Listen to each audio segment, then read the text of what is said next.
What if I told you that behind every aggressive child is not a bad kid, but a heart that's been misunderstood, unheard, and begging for connection? Wake up, parents. Aggression isn't just a phase, it's a message. Listen up, because what I'm about to say could change the way you raise your children forever. When your child lashes out, throws tantrums, hits their siblings, or shuts down emotionally, it's not just bad behavior. It's not just kids being kids. It's a message. And if you're not paying attention, you're going to miss the cry for help behind the chaos. Aggression isn't born, it's built. It's built by stress, neglect, confusion, and often by unmet emotional needs that kids don't yet know how to express. And here's the truth most people won't tell you. Kids don't want to be aggressive. They need to be understood.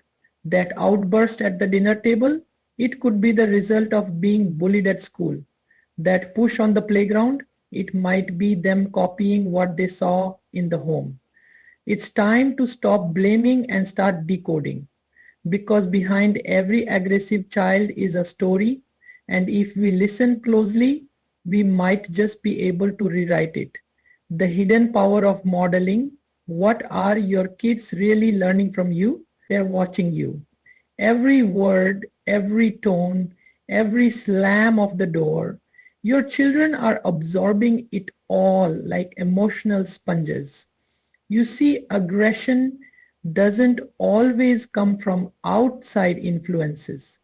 It often starts right at home. And no, I'm not just talking about physical aggression. I'm talking about sarcasm, harsh criticism, the rolling of eyes, and those passive aggressive remarks that we think they don't notice. But they do.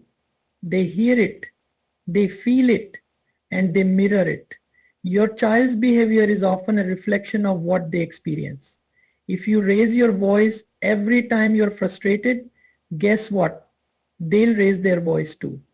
If you manage stress by lashing out, they'll do the same. The scariest part, kids don't need to be told what's acceptable. They learn it from your behavior. You are their blueprint. If we want to raise kind, emotionally stable children, we have to look in the mirror first. Ask yourself, are you modeling calm, patience, and empathy, or anger, blame, and control? Because they are watching and they are learning. You don't have to scream or spank to hurt a child. Sometimes it's the absence that does the damage, the lack of emotional connection, the quiet dismissal, the I'm busy, not now. These moments may seem small, but to a child, especially a young developing mind, they feel like rejection. And when children don't feel seen, heard, or valued, they don't shrink into silence. They fight for attention. Aggression becomes their voice, their survival tool. And while we often recognize abuse when it's loud, we miss neglect when it's silent. This kind of emotional starvation, when a child isn't given space to express, to cry, to talk, to be held, leaves them raw, reactive, and full of internal conflict. They don't know why they're so angry. They just know they're not okay. This isn't about guilt. It's about awareness. Because even the most loving parents can unintentionally neglect a child emotionally.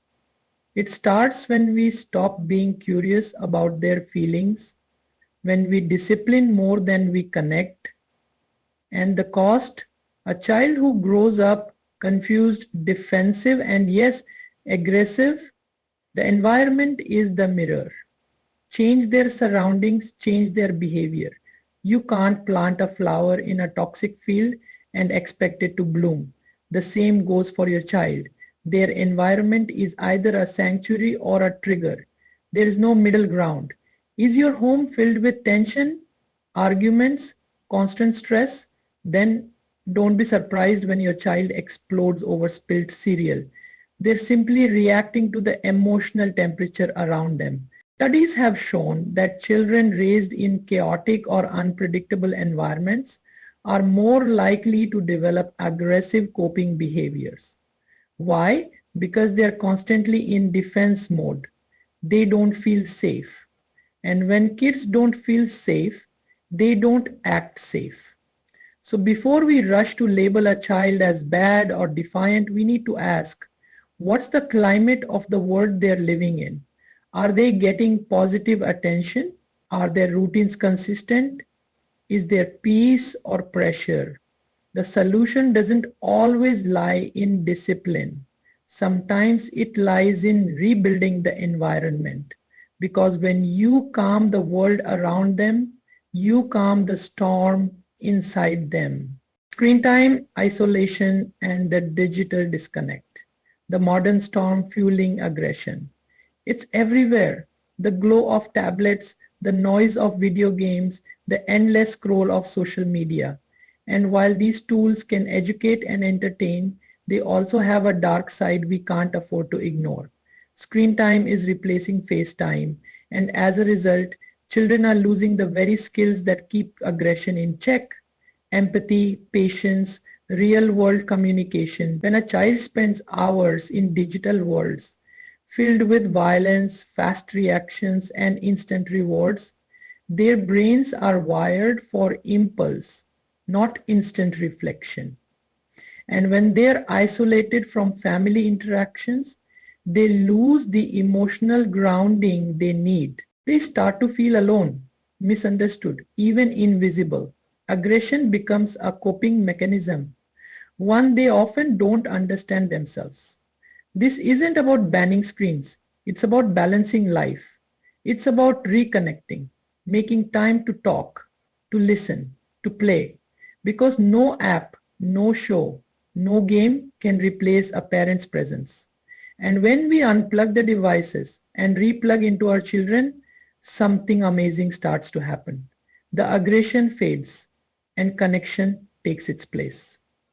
We've talked about tantrums, outbursts, and behaviors that leave us feeling exhausted, confused, and even afraid. But let's pause and look deeper.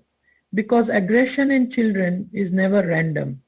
It is always rooted in something real, something painful, something that demands our attention, not our anger.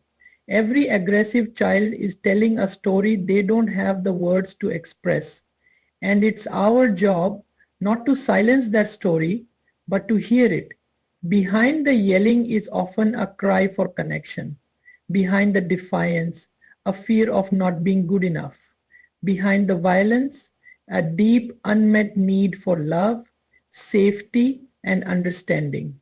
As parents, teachers, caregivers, and community members, we hold immense power, not just to discipline, but to heal, to choose patience over punishment, curiosity over criticism, and connection over control.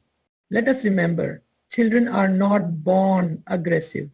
They are shaped by their experiences, by what they see, feel, and endure.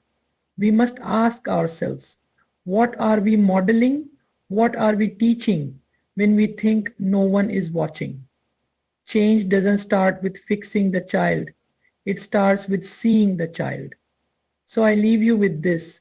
Be the calm in their storm. Be the safe space they can run to, not the force they run from. Because when we show up with love, consistency, and empathy, we don't just stop aggression. We raise emotionally strong, kind, and resilient human beings.